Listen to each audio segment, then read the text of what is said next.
Hello guys, আপনারা দেখতে পাচ্ছেন চকের মাছ দিয়ে রাস্তা গেছে নয়ারহাটের দিকে।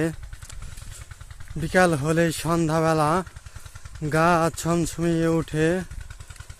এই রাস্তা দিয়ে অনেকেই যেতে সাহস পায় না। রাস্তার দুপাশে জঙ্গল পুড়িয়ে করেছে পাবলিকে ছাপ। রাস্তার দুপাশে ভুট্টা খেতে পাবলিক এক চাচা আসতেছে ছাগল নিয়ে হাটে বিক্রি করতে।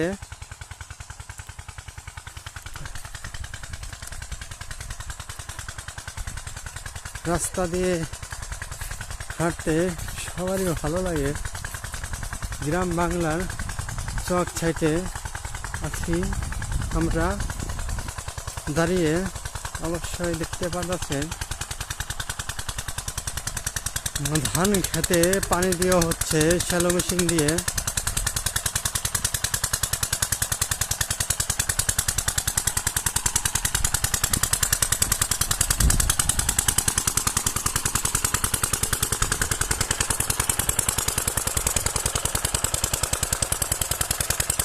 গ্রাম বাংলার দামাল ছেলেরা হাট থেকে বাজার করে আসিতেছে।